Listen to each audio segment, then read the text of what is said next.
Hey, it's just yoga friends. It is Colette here, and guess what? It is 7 o'clock, and it's time for our IJY Connects classroom. And tonight we're going to be talking chakras. We're going to be talking about the 7 chakras, and if you don't know what a chakra is, by the end of this evening, you will. So a few things as we're getting people to log on. I'm going to go ahead and just go over a few things. One, I just want to remind everybody that on Sunday, April 25th, we are going to have the 7th annual It's Just Yoga Health and Fitness Festival at Lake Eola. And guess what, guys? The classes are up and live now, so you can go ahead and see what those classes are. It is going to be at ijyconnects.com, and that's where you can go ahead and get information on the IJY Festival and all the classes that are going to be there. You might want to go ahead and link over to the Facebook event page because we are going to be pre-registering people. So if you go ahead and respond to the Facebook event page, we'll know to send you an alert when we're ready to register. So I see some people are starting to get on. That's great. Thank you, guys. I know you came on a minute or so early. I've got Jessica down in the waiting room, and she's excited to share with you. So I will not hold it any longer, and I will let you know we have Miss Jessica Coyne. And as all of our other IJY Connects classroom instructors, Jessica is a local instructor here. She is a Reiki Master as well as a yoga instructor. So tonight she's going to talk to you a little bit about chakras, a little bit about Reiki. We already talked today earlier why both of us have our favorite colors, purple, and maybe throughout the class tonight she'll answer that question for you of why our favorite color is purple. So without much ado, I'm going to go ahead and bring Jessica up, and she's going to join us here. And there she is. Hi. How are you? How are you? I'm good. Hi, Rick. I see you already. I'm so glad that you joined. You can see comments. Yeah, and guys, don't forget tonight, please ask questions. You are live. When you have someone like this with this knowledge, go ahead and ask those questions, and she can see them, and we'll be answering your questions throughout the class. So I'm going to go ahead and let you have this classroom. It is all yours, Jessica. And thanks a lot for coming. And hold on, here we go. For having me. All right. Well, welcome everybody that's joined. And if you're going to catch this on the replay, you're going to probably have a lot of questions because I'm going to talk and talk and talk. So like Colette was saying, if you don't know a lot about chakras now, you're going to leave this class being a chakra expert. Not really, but there is so much to know about chakras, and there's so much that I can tell you, and there's so much that I don't know yet. But it's a lifelong process to kind of figure these things out. And I have been, hi Karen, hi Suzanne. I have been doing this for, so I've been a Reiki Master for 5 years. So I'll start off by kind of giving you guys an idea of why I'm sitting right here in this chair right now, what brought me here. So I've been teaching yoga now for over 10 years, and I'm from Delaware originally. And when I was there was like 3 yoga studios, I think, in the entire state.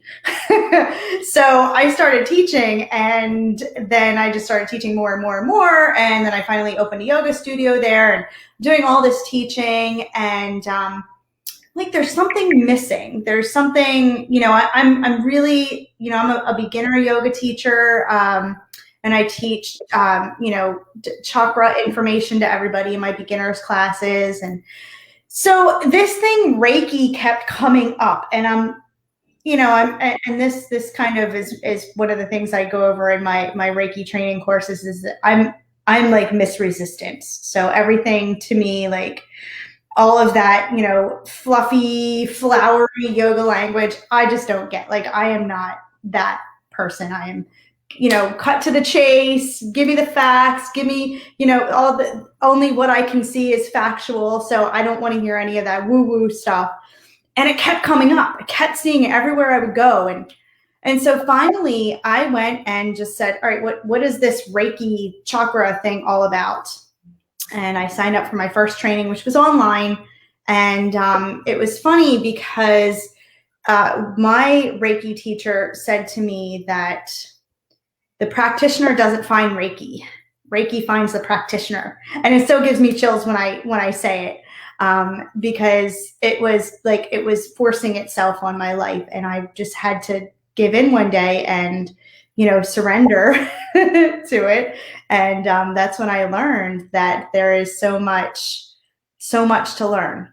So I dove into it when I had my studio, and I did my training, and it was an online training, and you get, your levels, which I'll go over in a couple minutes.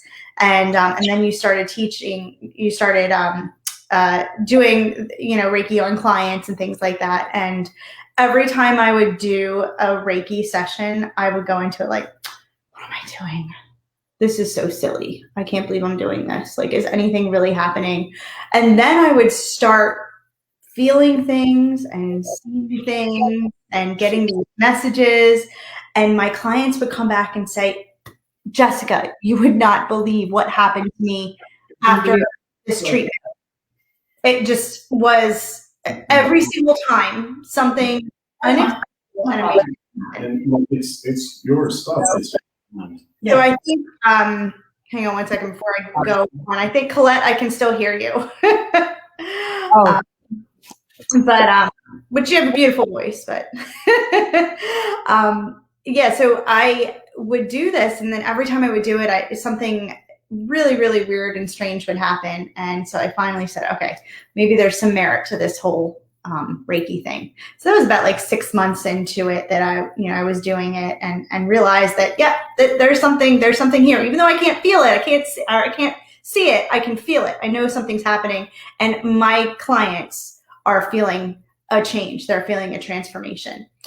So we're going to go into what Reiki is. And in order to know what Reiki is all about, you have to know what the chakras are.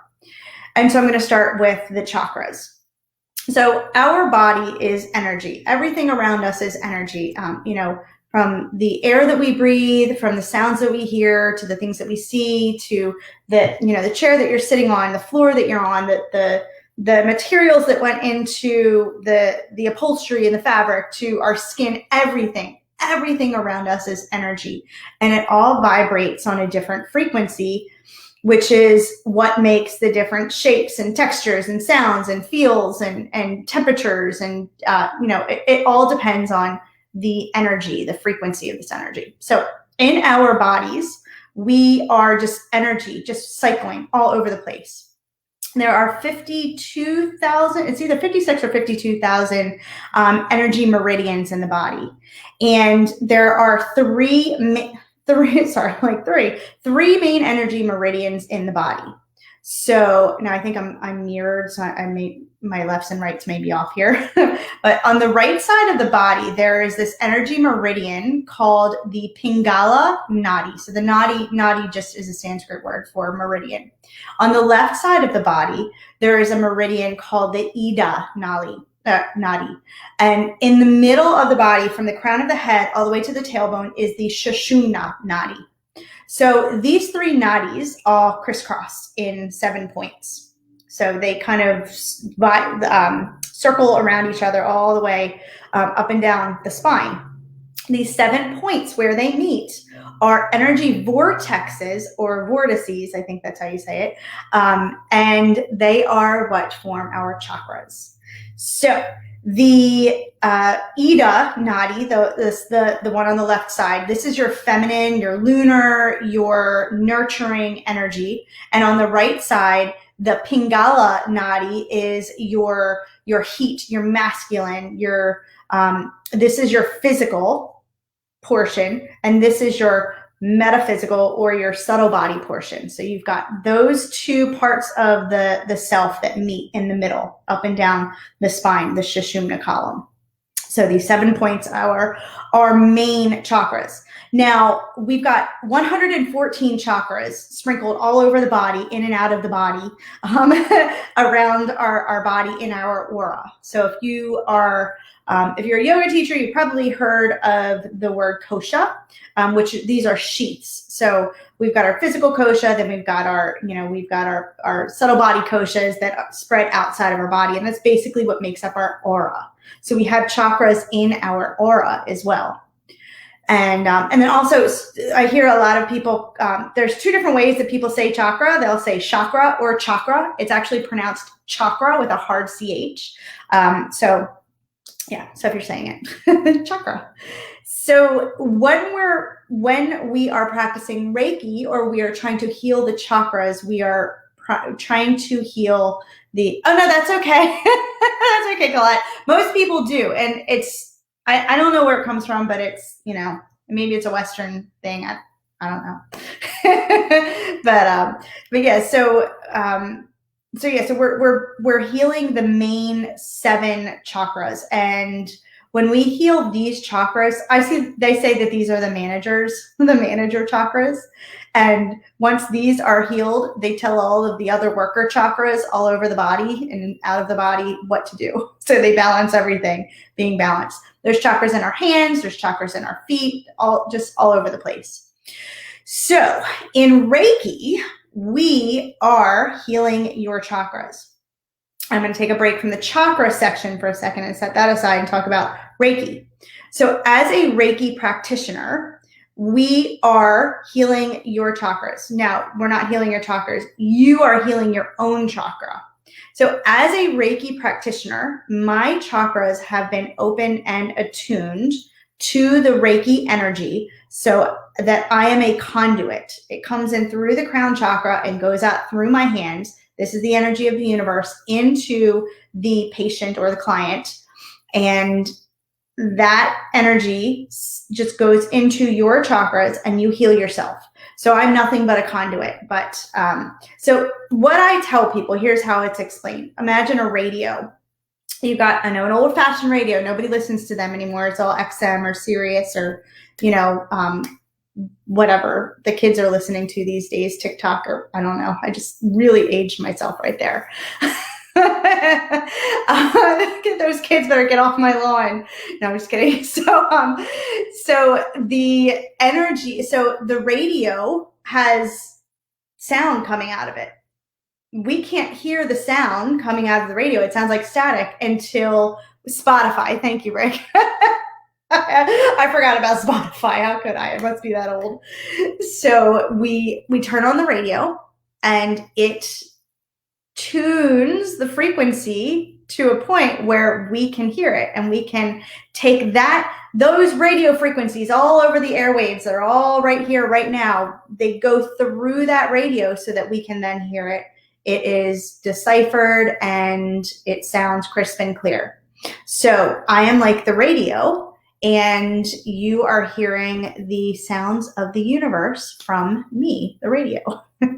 So when I am practicing Reiki on somebody, all I'm doing is allowing the energy from the universe to pass through my crown chakra into my chakras and into my hand. So with a Reiki practitioner, there are 3 different levels. There is a level 1 Reiki practitioner, and that person has just been given the attunements that open up their chakras. So they then start practicing Reiki on themselves. They can practice it on family and friends. And get off my lawn. Come on. I know I can't help myself. So if you are a level 1 Reiki practitioner, I'm gonna say this like think of 3 different lamps. So this is a lamp on the lowest setting, not low, it's the dimmest setting. So you're able to kind of connect with that Reiki energy, send it through your chakras to heal yourself and to heal others. Then there is a level 2 Reiki practitioner. You get an additional attunement, and then you learn the Reiki symbols, and those help you to increase the power of your ability to harness the Reiki energy. So it's kind of like a lamp with a little bit, it's a medium bright lamp. And then the Reiki level 3, you get another attunement that you then met with your Reiki guides. You then have a little bit more knowledge, you get more symbols, and you get more practice. And that becomes the brightest lamp. That is really, really bright. In fact, there is a Reiki symbol called the Raku symbol, or Raku, some people pronounce it differently, but it means great, bright, white light. And that is one of the symbols as a master that we use that is supposed to be all powerful, all healing. Anyway, so those are the 3 different levels of Reiki. So as a Reiki practitioner, no matter what you're doing, you are harnessing that energy, sending it into the client. So hi, Shruti. Okay, so how's Reiki different from pranic healing? So pranic healing, I think, is actually the same thing.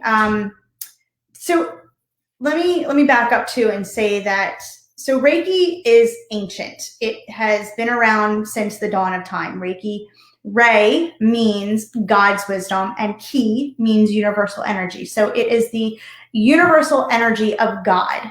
And that's been around since the beginning of time. Whether you believe in God or not, it's God or a higher power. Coincidentally, that's what the name of my yoga studio was Higher Power Yoga.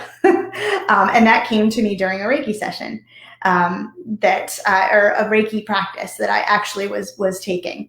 So you are, so you're connecting with that energy. Now, it was rediscovered back in the turn of the century. And since then, the lineage has kind of changed and people have broken off into their own kind of Reiki groups. And now everybody's saying, this is the right Reiki, my Reiki is correct, and your Reiki is not correct. And so we call our Reiki this, some people call their Reiki this. So there's a couple different types of Reiki, and pranic healing may kind of be the same thing, but just called something different. So I've also got a question from Jeanette. How do you know if your chakras are blocked? Okay, so I'm going to get into that. So each chakra has a different, each chakra is going to represent and manifest itself completely differently. It does sound similar, Shruti. And I hope I'm pronouncing your name right. Prana, it's prana. So prana is life force energy. It's one of the energies in the body. So we've got prana, that is the uplifting energy. And then we've got apana, which is the energy that pushes downward. So I have to look more into that. I don't really know a whole lot about pranic healing, but so I'll look into that. Thank you. So now, so where were we? We were talking about so we got into what the Reiki practitioner does.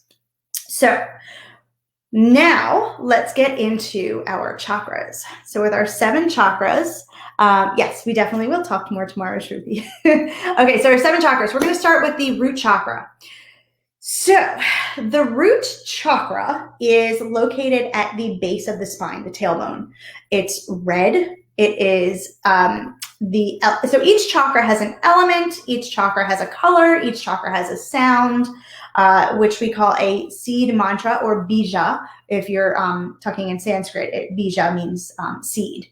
So we've got the seed mantra, we've got things that it's going to manifest itself emotionally, things that it will do to manifest itself physically, and different ways to heal it. So the root chakra, the first chakra, this is the chakra that most of us are walking around with all messed up. We start with this chakra having issues from the day that we're born. The reason I say that is because this chakra is filled up with our DNA, our ancestral DNA, our families, our past lives. So our birth, the birth of our mother, the birth of their mother. So if there was any kind of trauma in any of those things in a past life, in a, in your ancestry, in, anything like that, you're going to be born with that in your root chakra already. So that's going to kind of throw everything off. So the root chakra is it's the ruler of the chakras. And if that's off, it's going to throw all the other chakras off. So not to worry, though, there are things that we can do to heal that root chakra. So when we are working with the root chakra, we are going to work, it holds the, not it holds, what's the word I'm looking for? It governs is the word I'm looking for. It governs your blood, governs your bones, your lymphatic system, and it governs your legs, your knees, your feet, your hips. So if you have problems in any of these areas, chances are you are working with some root chakra issues. A lot of problems with feet, with balance. I know that I have root chakra issues and I have terrible balance. And I always tell this to my students in class. One time I was taking a yoga class, and as a yoga teacher, nobody ever wants this to happen, but this happened to me. We're doing tree pose. It was tree pose. And tree pose is a simple, one of the basic balance poses, but I somehow lost my balance and wiped out the entire front row of the class because my balance is just my balance, because It comes from your root chakra. And that's something I've been working on my entire life to fix. I have problems with my feet, problems with my knees, and it all comes from the root chakra. Now, if you have a blocked root chakra, you're going to experience things like pain in legs, knees, feet, muscles in your legs. You're going to experience any type of blood hemoglobin issues. You'll experience them as a manifestation of a root chakra imbalance. You'll also be very sluggish. So this chakra is very dense. It's cold. It's still. And so if your root chakra is if it's overactive, you're going to really experience a lot of just sluggishness, a lot of fatigue, oily skin, because the root chakra governs your skin as well. You'll have problems with your skin, problems with your hair, and you'll just feel very depressed and sad. And if your root chakra is underactive, you're going to feel the opposite. You're going to have a lot of energy. You're going to, it's going to really kind of feed into your mind. So you may have issues with, dementia or different types of emotional disorders. And so that will be an underactive, an underactive root chakra. So you are going to experience those things with an underactive chakra. But if your root chakra is balanced, then you are going to feel connected with the world around you. That's another thing too. If your root chakra is imbalanced, you feel kind of disconnected. You feel disconnected from your body. That happens a lot of times with depression and anxiety. Is you just start to feel like you are not part of your physical self. You feel like you're kind of walking next to yourself all of the time. So you want to balance your root chakra if you feel like that. Things that you can do to balance your root chakra is be outside in nature. Take your shoes off. Connect yourself with the ground. Connect yourself with grass, dirt, soil, water. Be in the ocean, a lake, a stream. Water is extremely grounding. And take a bath. Take a salt bath. So I always tell people that being in the ocean, because it is salt water, is one of the most grounding exercises that you can do. And it really just kind of brings you back down to earth. And wearing the color red, eating red foods. There is also, the ocean doesn't work for you. How about a salt bath? Get some Epsom salts. That'll ground you. So that you can wear red things. You can eat red foods like red peppers and dark foods as well, like dates. You want to eat not artificially colored foods. They are never going to be good for your chakras. But anything that is dark, you can eat those red things. You can eat those. So gardening also is wonderful for your root chakra. And once you feel your root chakra is balanced, like I said, you're going to feel connected. You'll feel connected to your environment, connected to others around you, and you'll feel rooted and grounded. So let me just say this too with the root chakra. If you've ever seen anybody being baptized, you're being baptized because of original sin. So they're trying to wipe away that original sin. And this is the same thing as your root chakra. So when you're born with that, what they call, I was raised Catholic, and we had, baptism meant we were being washed away of our original sin. I don't even remember what the original sin is, but all of that ancestry, it came up through my being. So I am going to be working on that as soon as I'm born to rebalance my root chakra. So another thing too that can balance your root chakra, I've got some crystals that I don't know a lot about crystals, but and I believe that this one is jasper. I want to say. Wait a second. Hold on. Yeah, this one's jasper. So any of the crystals that are red, that are darker colored, even like a dark like a brown, black crystals, onyx, obsidian, those things ground you as well. So they're really good to have near your root chakra. Oh, awesome. A mala made from jasper. Yes, if you have a mala, made from jasper. This is something that is an amazing thing to have. So let me talk about malas. So malas, you can use malas to chant your mantras. So it's a counting device, basically. The mantra that is associated with the root chakra is VAM. So it's spelled V-A-M, but it's pronounced VAM. So it's kind of, it's pronounced like a V-U-M-N-G. It's kind of like a ng at the end. It sounds weird. So it's VAM. So if you're using your mala, I don't have a mala with me right now, you'll put it in between your thumb and your middle finger. You never want to touch the mala with your index finger. This represents the ego. And so you'll say VAM and move a bead, VAM, move a bead, VAM, move a bead. And then usually the malas are 108 beads. So you'll practice that 108 times. So that's another really great way to rebalance the root chakra. So each one of these chakras like I said, it's a vibrational energy. So that VAM, if you say it, you want to say it like deep within so that reverberates in that chakra area, in the root chakra area. So that will connect with that chakra. Okay, so I'm going to move on because I feel like I've talked a lot about the root chakra. The second chakra is the root chakra also is called Muladhara. So this is it just means the root, the base. Then we're going to move up to our second chakra, which is our sacral chakra. And this is located just a few fingers distance below the belly button.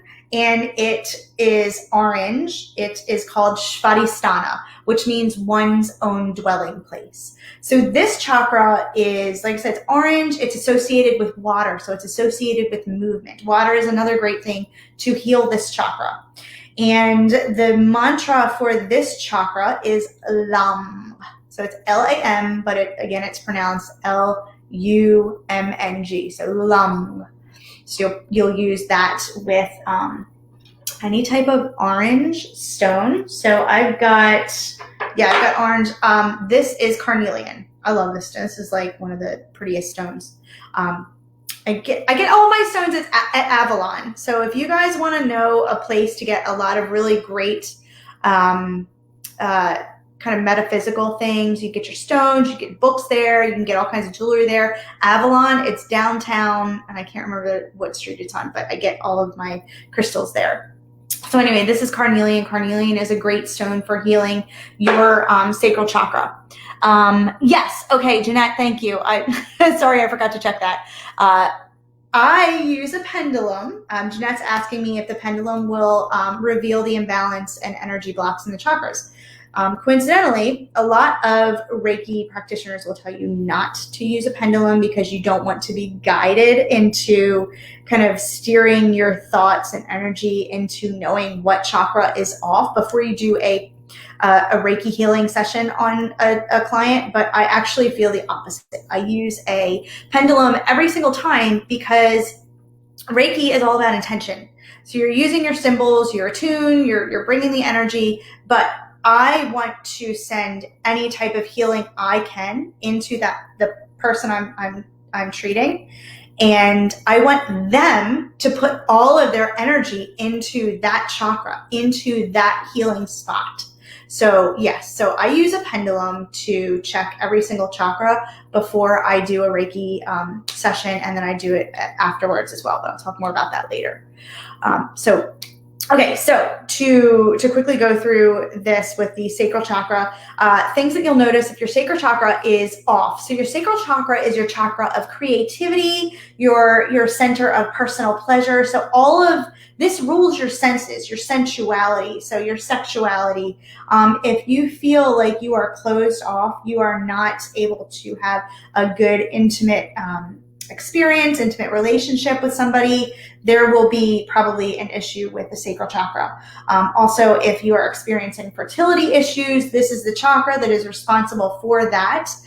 The root chakra and the sacral chakra, they both kind of govern the reproductive organs. So the root chakra governs the exterior reproductive organs, I'll just say that, and the sacral chakra governs the interior reproductive organs. It also governs the lower intestines. I had a client that I was doing Reiki on back in Delaware, and she had not had a bowel movement in probably weeks. And she just, and I didn't know this going into the session, and we do the session, and while I'm treating her, I have my hands over top of her sacral chakra. I have my eyes closed, and I visualized, I just saw a brick wall, and it looked like little bullet holes all over the brick wall, like, and then it just kind of exploded. And I'm like, well, you know, this was back when I first started practicing. I didn't say anything to her, and she left, and she called me, you know, the next day. I pooped. I was able to go to the bathroom. I haven't been able to do this in weeks. I don't know what happened, but I feel so much better. And I was like, wow, okay, so that's what that was. It was an orange brick wall that broke apart while I had my hands over her sacral chakra. You tell me if that's not weird. So that was one of the things that made me believe in Reiki. So anyway, this governs your lower intestines, and that, so if your lower intestines, you have an issue there, you have blockages, you have diarrhea, or you have constipation, or if you have bladder problems as well, if you get a lot of kidney infections, it could be from an off-balance sacral chakra. So this chakra, like I said, is orange. So you want to wear orange things. You want to eat orange foods. You want to be in the water. And so also another thing too I want to say about this chakra is that because it's our chakra of pleasure, if it's off balance, we are going to continuously be seeking things that make us happy. So this is what happens to a lot of people who are suffering from addictions. Alcoholism, drug addictions, food addicts, people who have anorexia, any type of eating disorder, it's going to come from this chakra, because we are not happy with ourselves. We can't find pleasure. We can't find physical pleasure, things that make us feel good. So we continually seek exterior things that will make us feel good. We turn to food, we turn to drugs, we turn to people. Maybe we are codependent. Other people make us feel physically good, so we keep reaching out to others to make us feel better. So you'll experience a lot of addictions and things like that if you've got an imbalance in your sacral chakra area. So there's that one. And then we're going to move up to our third chakra, which is our solar plexus chakra. So this one is called, I always get this one, Manipura. For some reason, my brain blocks that when I say it. Manipura means the jewel of the city, or the jeweled city, or one's own jewels. This is just about 2 to 3 fingers above the navel, and it is yellow. It is the bija mantra that goes with this. So I have throat chakra issues, which is why I can't think of the words I'm trying to say, which we'll get to in a minute. So this one is rum. So it's spelled RAM, but it's pronounced rum. So you have to roll the R and then UMNG. That's how it's pronounced. So rum. Stones that heal this one is citrine. Any of the yellow stones or white stones are good for the solar plexus chakra. Because it's yellow, this solar plexus chakra wants us to be out in the light. So being out in the sun, being out in the warmth and the heat. Being here in Florida is great for our solar plexus chakra. So this is your powerhouse. This is your gut. This is your confidence, your strength, your willpower. So if you have a really out of balance, you have an imbalanced solar plexus chakra, you're going to kind of feel mousy. You're not going to want to tell people what you think. You're not going to be able to assert yourself. You're going to be really shy and just always questioning yourself. You're never going to be fully able to be out there and kind of show the world what you are. You'll be sluggish. You'll be tired. You'll just want to kind of sink into yourself. So this is also because it's our own personal willpower. It's our ability to trust our gut. So you've heard of trust your gut. This is actually where you feel that. You'll feel sensations of others being authentic or inauthentic. You'll feel it in your gut. You'll feel it in that place of willpower, of where you trust yourself. So this is the jewel of the city. So this is your strength and your authenticity. It all lives right here. So if your solar plexus chakra is in balance, you're going to be able to assert yourself properly. You're not going to be mean. Whereas if your solar plexus chakra is overactive, you're going to be aggressive and angry and mean and rude and bitter and have boundary issues, and you're just going to be all the time. So you'll want to balance this chakra. So before I go any further, I'm going to stop right there and talk about the lower 3 chakras. So the chakras are separated into 3 sections. So the lower 3 are our physical chakras. The root chakra is like a vortex that faces down, and the sacral chakra and the solar plexus chakra are vortexes that face front and back. And then we move into our heart chakra, which is the bridge between the 3 bottom chakras, our physical chakras, and the bridge between our top 3 chakras, which are our spiritual chakras. So your heart chakra is the bridge. This one connects our physical body to our spiritual body. This chakra, our heart chakra, connects our physical self to our subtle body, to our metaphysical self.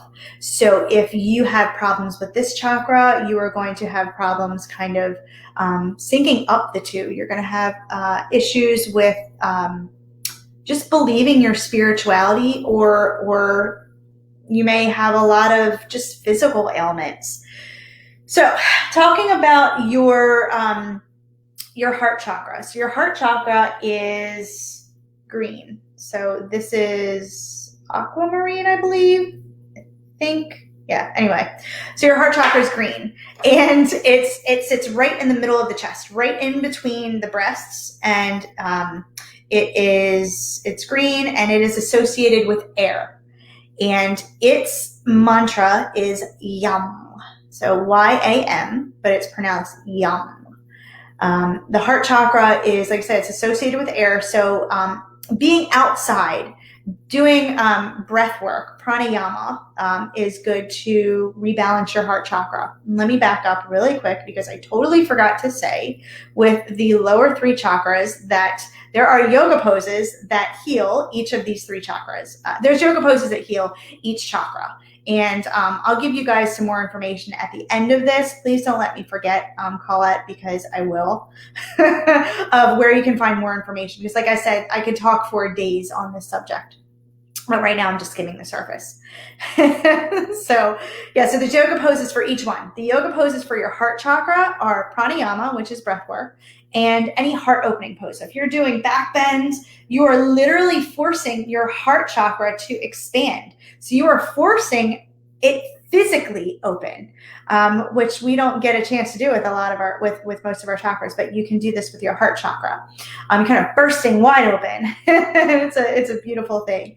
If your heart chakra is imbalanced, you are going to feel like you're having a hard time connecting on an intimate level with others, not just romantically, but intimately, getting to know people other than just surface level, chatting them up, hey, how you doing? Talking about the weather.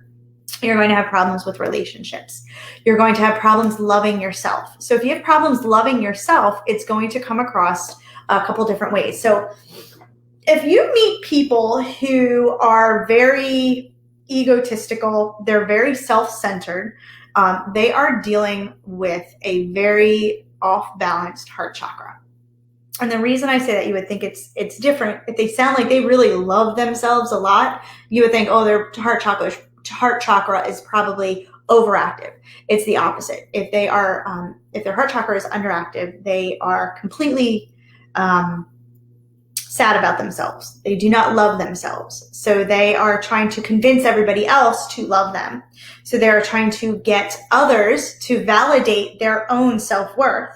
And they come across as being kind of over egotistical, basically. They really love themselves, it sounds like, but they really don't. So these are the people that are really hurting inside. So if you have that problem yourself, take a look at your heart chakra, and there will be something missing there. If you've had any type of breakups, if you've had any type of heartaches, heartbreaks, it is going to damage your heart chakra. It will put it off balance. So this heart chakra physically governs your lungs and your heart. So if you have issues with your lungs or heart problems, you're probably dealing with heart chakra issues. A lot of us have heart chakra issues. It's just part of our life. We have our heart broken many times in our lifetime, and there's no getting around that. If you love others, you have your heart broken at one point in time. And so things that you can do to balance this chakra are to eat whole foods, eat whole plant-based foods. Lots of veggies are green. Your heart chakra is green, so you want to eat lots of veggies. So you want to focus on eating those things. Focus on eating things that were grown in love, in happiness. Focus on things that were grown locally, organic. The foods that we eat, now this is an Ayurvedic thing, the foods that we eat, how they are prepared, how they come to us, we absorb that energy. So if you're eating things, this is especially important with the heart chakra. If we are eating things that were killed, they were killed in a violent manner usually, that creates sadness, that creates trauma. We are ingesting that trauma and we are affecting our heart chakra directly. So if you're eating vegetables, you are not eating that trauma and that sadness. So you want to think about that. If you have heart chakra issues, eat happy things, eat whole things, things that were grown out of love. So yes, that's our heart chakra. Then we're going to move up to our throat chakra. Now our throat chakra is blue, and it is located right here, right in between these two little, our clavicle heads right here. So the mantra that is associated with this is hum. H-A-M, but it's pronounced H-U-M-N-G. Hum, hum. And for this one, okay. So I've got this little stone. I don't know if you guys can see this. It's kind of blue. I think it's called sodalite. Sodalite. I don't know if I'm saying that wrong, but this is what this is. This is for the throat chakra. And turquoise too. That's great for the throat chakra. Wear blue. So it's hard to eat. There's not a lot of things that are blue. Blueberries are blue. So you can eat blueberries, but again, eating whole foods, eating, things that were grown, and drinking lots of water. That is great for your throat chakra. That is one of the things I cannot stand. I can't stand the taste of water. And I need it for my throat chakra. Coincidentally, I have thyroid issues. I've had my thyroid biopsied. I have an enlarged thyroid, and it's no surprise, I have throat chakra issues. I stutter sometimes. I have a hard time getting my words out. I have a hard time, just case in point. I have a hard time getting across the message I want to say to people.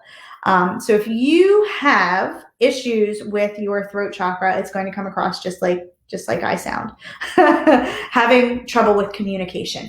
This is your inner voice. So if you are unable to say something to someone, if you are unable to say, thank you. If you're unable to speak well, it's going to be throat chakra issues.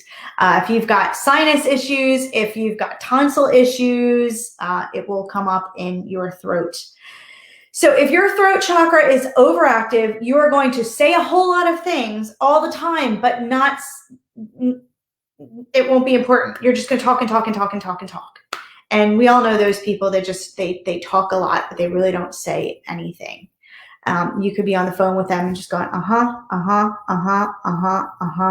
Yeah, those are the people with an overactive throat chakra. They're the ones that are going to be overbearing. They want everybody to hear their story. They don't care what you're doing, how it affects you. They want to tell you everything. So those are the throat chakra overactive people. So that's your throat chakra. Moving right along up to our third eye chakra. The third eye chakra is located right here, right in between the brow. And it is indigo. So I know that Colette and I were talking about how we both like purple. And I am really connecting with my third eye chakra in the last couple of years. Your third eye chakra is your center of intuition. This is your center of your clarity, and your psychic abilities reside here. So let me say something too regarding Reiki. Reiki opens up and helps you to access any psychic abilities. So if you have the tendency to see things or hear things or feel things, if you've got any type of clairvoyance, clairsentience, any type of, clairaudience, Reiki is going to help you to be able to access those things. So those things are going to become apparent. And those things have become apparent when I practice Reiki. So I didn't have it before, but now when I practice Reiki, and it's different for every single person that practices Reiki, every single Reiki Master, level 1, 2, 3, whatever you are, every single one of us has a different experience when giving Reiki.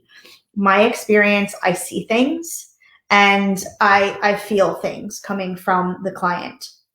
And this has helped me to really kind of tap into that. I used to be embarrassed talking about it. I used to think it was weird to talk about that. And, but it really, this has developed and a kind of I feel like it's like a superpower that I have now. And it's pretty amazing that I am able to feel these things and connect with people on this level when I'm practicing Reiki. So anyway, third eye chakra.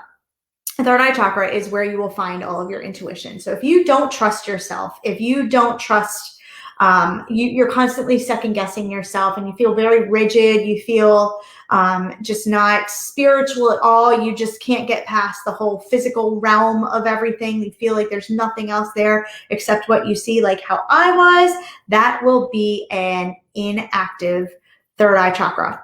If you're having things like headaches, if you're having tinnitus, ear issues, ear, nose, and throat issues, if you're having any type of jaw issues, sinus issues, it's they will be a physical manifestation of an imbalanced third eye chakra.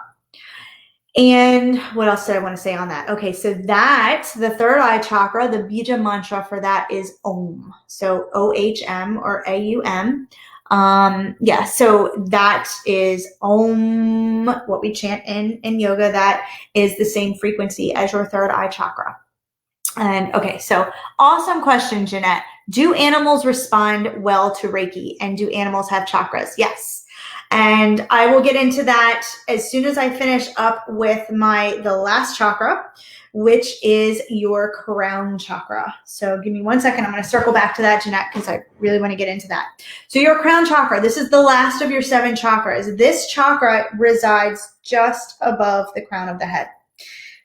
Oh, sorry. Real quick to go back to your third eye chakra. Amethyst is excellent for the third eye chakra. I put this on every single client's third eye when I am practicing Reiki on them. Okay, so the crown chakra, this chakra, there's not a whole lot that you can do to change this chakra, to balance this chakra. This chakra is balances as a result of all the other chakras balancing. However, you can use selenite or quartz crystals to help to balance this chakra. So like I said, there's not a lot you can do to balance this chakra, but that does help with that. So because what these crystals do is they draw negative energy out of the air. And if there's negative energy, it is going to affect the rest of the chakras. So quartz, selenite. I have selenite incidentally over every single one of the entryways into my home. And if you want more information on that, I do recommend go to Avalon, ask somebody what selenite does, and they will tell you all about it. It's amazing stuff. And yes, so the crown chakra, the mantra that's associated with the crown chakra is actually silence. So a lot of people say that it's Om, but it is silence. So silence comes out of meditation. So meditation is something that you can do to open up your crown chakra. So you can't really balance your crown chakra, but you can open your crown chakra. Another thing that you can do to open your crown chakra is selfless service. Go out and volunteer, donate, give back.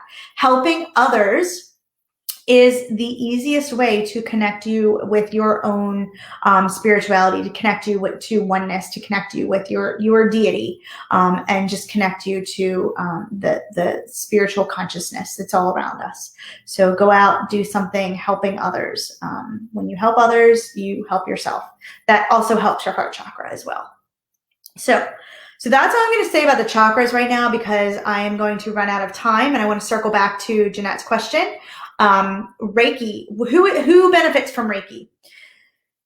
So let's talk about how Reiki interacts with all the chakras. So like I said, there's something you can do to balance each one of these chakras. There's something different that you can do to balance each one of those chakras. And one of the things that you can do is Reiki. Reiki will, like I said, Reiki just works to balance your chakras. Now, I do practice Reiki. Like I said, I'm a Reiki master, so I do offer Reiki sessions in home. I could do distance Reiki, or I can do it at where I practice out of, which is Loft on Main Yoga Studio, which is in Windermere. A beautiful studio. If you look up the word tranquil in the dictionary, you will see a picture of the inside of the studio, because it is just tranquility, like ridiculousness. It's beautiful. So anyway, I like to do sessions out of there. Reiki can be done on adults. It can be done on children. It can be done on babies. It can be done on pregnant women. It can be done on animals. It can be done on plants. Plants love Reiki, incidentally. It can be done on a space. It can be done on a future event. Reiki transcends space and time. So we can send Reiki to the past. We can send it to a past life. We can send it to an ancestor. We can send it to you experiencing something that happened to you in the past. And we can send it to someone across the world, across the room, across the country, across the town. You can give Reiki to basically anybody. You can put Reiki on your food, on your crops. You can, whatever you think of, you can give Reiki.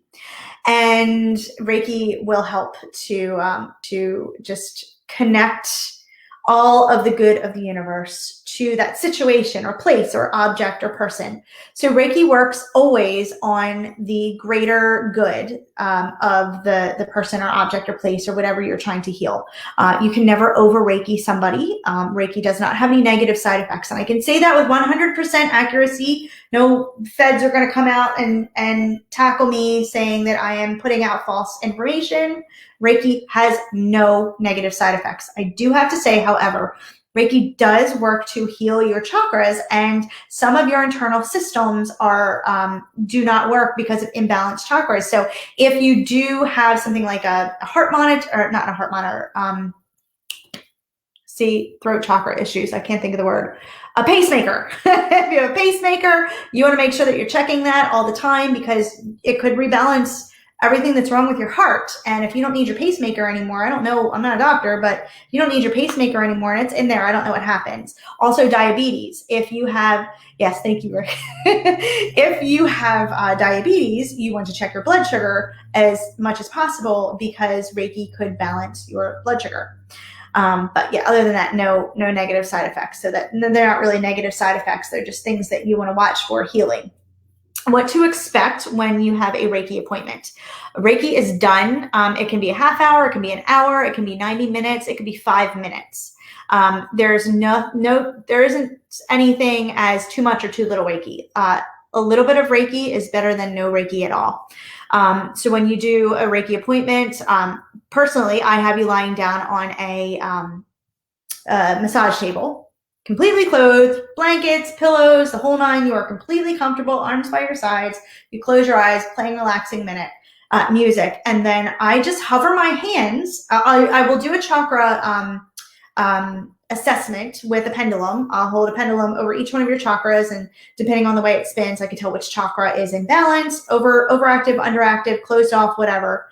And then I will hover my hands over you. The only places I will touch my clients are on the head here, here, and here. And then sometimes on the hand, on the knees, or if they request it in a certain spot, like if they've got a sore shoulder or, whatever. Like I said, it takes about an hour for a full Reiki session. It can be done in person. It can be done at a distance if you're social distancing, or it can be done in the studio. And so I've given Colette my information with my website, so that I will post that link, I believe at the end of the class, so that you guys can, right there, yogaforbeginnersorlando.com/Reiki is where you can see all of my Reiki treatment prices. You can book an appointment. And I also do have a Reiki level 1 and 2 practitioner training in June 19th and 20th, and it's $175 per person. And you get your attunements, and you will learn all about how to practice Reiki on yourself and others. And once you do that, you are able to practice Reiki on paying clients as well. So it can be another income source. Something that I do want to say about that, there are a lot of Reiki practitioners out there, and there are a lot of Reiki practitioners that will charge a lot of money for their trainings. And I just want to say that if you see that, beware, because Reiki is something that is available to every single human being on this planet. And the more people that we can attune to Reiki, the more people we can heal. So us Reiki practitioners are on a mission to heal this planet one person at a time. So the more people we can give Reiki to, the more people we can make Reiki available to, make Reiki healers, the better off our planet will be. So we want to make sure that we are making it affordable to everybody. They used to charge people $10,000 to become a Reiki Master, and they don't do that anymore. That has been banished. Throughout the Reiki lineage, a few things have changed. So now we try to make it affordable and easy to access. Good question, Jeanette. Should Reiki be regulated and licensed? I don't know. It's kind of the same thing as yoga. Should yoga be regulated and licensed? It is a healing modality. It is not something that we can prove physically. So how do you regulate something that cannot be tangibly shown? I do believe that doing Reiki, it requires you to live on an honor system. There are actually 5 Reiki principles that are, I'll just go over them really quickly because we're imperfect. So they are: just for today, I will not be angry. Just for today, I will do my work honestly. Just for today, I will not worry. Just for today, I will be kind to every living being and my neighbor. And just for today, I will be happy. So these are the 5 Reiki principles. And one of them is, I will do my work honestly. So if you are practicing Reiki, you are taking a sacred vow to be honest. And this is really nothing that, they're good principles it's something that we should all live by, is by those 5 principles. And if you're not practicing those principles, then you are not practicing Reiki. So, but then there's Reiki practitioners like me who really take it to the next level. If I am practicing Reiki, I also, I don't do drugs, but doing drugs will, it kind of muddies or clouds your chakras. So if my chakras are not open and balanced and free flowing for energy, then I am not going to be a good Reiki practitioner to serve my clients. So I eat clean the day before I do a Reiki treatment. I avoid alcohol before I do a Reiki treatment. And I have to meditate before I do a Reiki treatment, because I think that that is something that we should just do for our clients. And if we're doing anything less, then we're actually not practicing Reiki the way that we should. So no shade on those other Reiki practitioners, but we take a vow and we try to do everything we can. Yes, Shruti, I am vegan. I'm actually an animal rights activist. And yeah, I'm not going to even get into that right now. But yeah, so that's one of the things that I do. And that's another, ahimsa thing. And, just for today, I would be kind to my neighbors and all living beings. Okay. And getting to, oh, awesome, yay! Getting to the yoga poses that are healing for every single one of the chakras. There are so many, so many. And I could go into that for another couple of hours. One thing that you can do to learn more about this, there is a book called the Chakra Bible. It's just the Chakra Bible. You can get it on Amazon. You can get it at any bookstore. I don't even know if there still are bookstores, but you can get them there. It's just the Chakra Bible, and it will tell you all of the yoga poses, all the crystals, all the foods, all of the activities, everything that you can do to heal yourself and your chakras. Another thing that I also want to mention is there's an author, and she is a psychologist, I believe. Her name is Carolyn Mace, and she's got a book out there called Spirit Anatomy. Is it Spirit Anatomy? I had to write it down because I always forget. Anatomy of the Spirit. Her name is Caroline Mace. It's CarolineMyss. So I don't know, Colette, if you can type that, but if you haven't listened to her, I read her audio. I read this audiobook, The Anatomy of the Spirit. I've listened to it, not read it. I've listened to it probably 5 times now. It is 8 hours long, but every time I listen to it, I'm just blown away by what I learned. She is amazing. She is a she is a Reiki Master herself, and she is also a psychic practitioner, but she's just so wise. She will give you so much information on the chakras and our spiritual anatomy. So I highly recommend that you check out Carolyn Mace. It's just amazing. And then also, guys, if you want more information, please feel free to email me. I believe my email address is it's on my website, but it is also, it's just yoga, 4 beginners, Orlando@gmail.com. And I don't know if we can put that on the screen. But yeah, I'm more than happy to do a private session just discussing it. If you want to go and get coffee, I'm more than happy to do that, and just talk about this kind of thing. Yes, thank you, Carolyn Mace. Anatomy of the Spirit, amazing audiobook, or just regular book you can read. And yeah, so if you are interested, please feel free to book an appointment with me for Reiki. And yes, so the website's right there. Book an appointment with me for Reiki, or if you are interested in becoming a Reiki practitioner yourself, go ahead and sign up through the website. If you want to ask me any more questions about it, I'm more than happy to answer your questions. And also, I am doing a beginner yoga series. I do beginner yoga series. They're 4 weeks. It's a 4-week series, 1 class a week. I do these at Loft on Main. You can find it on my website. We will be starting next week. I believe one of the series is already sold out, but I also have another one. And I will be doing those at Loft on Main. So you can check that place out. It's a beautiful studio. And yeah, I think that's it. Email me if you have any more questions, or just message me on Facebook. And yeah, then we can talk more. But yeah, see, these are my throat chakra issues. I don't know when to stop talking, and I don't know how to talk well. I can't hear you. Can you hear me now? Yes, now I can hear you. You have been amazing. I knew this was going to be good, but I have been wowed. So I have so much in 1 hour. Anybody else feel that way? Send some hearts, send some love. Oh, you guys are so sweet. Thank you. Let her know how much you've appreciated this class.